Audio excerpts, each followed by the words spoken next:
আসসালামু আলাইকুম।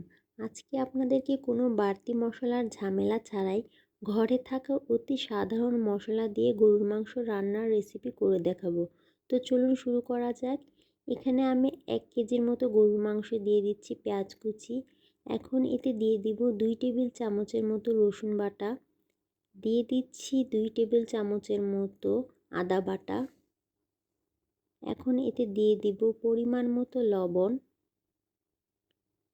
আজকে আমি এই মাংসটা মাখিয়ে রান্না করব। এখানে দিয়ে দিচ্ছি 2 টেবিল চামচের মতো হলুদের গুঁড়া, আর দিয়ে দিব 2 টেবিল চামচের মতো লাল মরিচের গুঁড়া। মরিচের গুঁড়াটা যে যতটুকু ঝাল খেতে পছন্দ করেন ততটুকুই ইউজ করবেন। এখন এতে দিয়ে দিচ্ছি 1 টেবিল চামচের মতো ধনিয়া গুঁড়া, 1 টেবিল চামচের মতো জিরা গুঁড়া, 1 টেবিল চামচের মতো গরম মশলার গুঁড়া।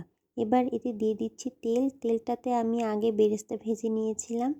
এরপর এতে দিয়ে দিচ্ছি 2টা তেজপাতা, 3-4টা দারচিনি, 4-5টা এলাচ, আর দিয়ে দিব 4-5টার মতো লবঙ্গ। এবার এই সবগুলো উপকরণকে আমি ভালোভাবে হাত দিয়ে মাংসের সাথে মেখে নেব। এই মাখানোটা যত ভালো হবে মাংস রান্না কিন্তু ততই মজা হবে।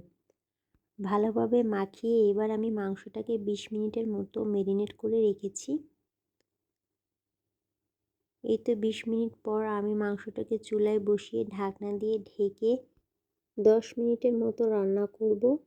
10 মিনিট পর ঢাকনা খুলে দেখা যাবে মাংস থেকে অনেকটা পানি বের হয়ে আসছে। আর মাংস রান্নায় কিন্তু সবসময় মাংস থেকে পানি বের হয়, তাই আমি মাংসটা কষানোর জন্য কোনো রকম পানি ব্যবহার করব না। এবার আমি মাংসটাকে একটু নেড়ে চেড়ে আবার একটু ঢাকনা দিয়ে ঢেকে দেব। আর হ্যাঁ, অবশ্যই লক্ষ্য রাখতে হবে মাংস যাতে পুড়ে প্যানে লেগে না যায়, এজন্য একটু পরপর ঢাকনা খুলে নেড়ে দিতে হবে। এই তো এই পর্যায়ে আমি ঢাকনা খুলে দেখা যাবে যে মাংস থেকে তেলটা উপরে উঠে এসেছে। আর এভাবে তেল উপরে উঠে আসা মানে হলো আপনার মাংসটা কষানো খুব সুন্দরভাবে হয়ে গেছে। এতে দেখুন আমি একটু নেড়ে চেড়ে নিচ্ছি। এরপর আমি এতে দিয়ে দেব ফুটনো গরম পানি। আমি পানিটা আগেই গরম করে রেখেছিলাম, ওই গরম পানিটাই আমি এখানে ইউজ করব। আর হ্যাঁ, মাংসে সবসময় গরম পানি ব্যবহার করবেন, কারণ ঠান্ডা পানি ব্যবহার করলে মাংসটা কিন্তু শক্ত হয়ে যায় আর খেতে কিন্তু মোটেও ভালো লাগে না। এই তো এবার গরম পানি দিয়ে আমি মাংসটা একটু নেড়ে চেড়ে মিশিয়ে নিলাম। এবার একটি ঢাকনা দিয়ে ঢেকে আমি মাংসটাকে 30 মিনিটের মতো রান্না করব। তো 30 মিনিট রান্না করার পর এখানে আমি ঢাকনা খুলে দিয়ে দিচ্ছি ভেজে রাখা পেঁয়াজ বেরেস্তা। বেরেস্তাটা দিলে কিন্তু গরুর মাংসটা খেতে দারুণ মজা হয়। এবার বেরেস্তাটা আমি মাংসের সাথে ভালোভাবে মিশিয়ে দিচ্ছি।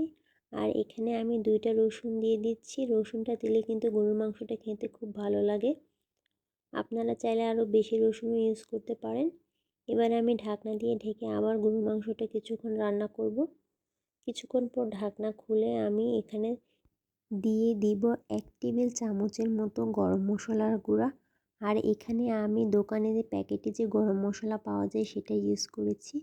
আর দিয়ে দিচ্ছি 1 টেবিল চামচের মতো জিরা গুঁড়া। মাংস রান্নার শেষ পর্যায়ে জিরা গুঁড়াটা ব্যবহার করলে কিন্তু জিরার খুব সুন্দর একটা ফ্লেভার আসে মাংস থেকে। এবার আমি জিরা আর গরম মশলার গুঁড়াটা মাংসের সাথে মিশিয়ে ঢাকনা দিয়ে ঢেকে কিছুক্ষণ রান্না করব।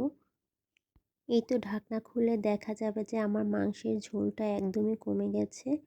এ পর্যায়ে আমি চুলাটা একদমই কমিয়ে দেব। আর এই পর্যায়ে মাংসটাকে 5 মিনিটের মতো নেড়েচেড়ে রান্না করব। তো এই তো আমার গরুর মাংস রান্না হয়ে গেছে। এইভাবে কিন্তু খুব মজাদার উপায়ে অল্প উপকরণ দিয়ে গরুর মাংসটা রান্না করা যায়। আপনারা অবশ্যই এভাবে বাসায় ট্রাই করে দেখবেন। আশা করি আপনাদের ভালো লাগবে। পুরো ভিডিওটা দেখার জন্য অসংখ্য ধন্যবাদ।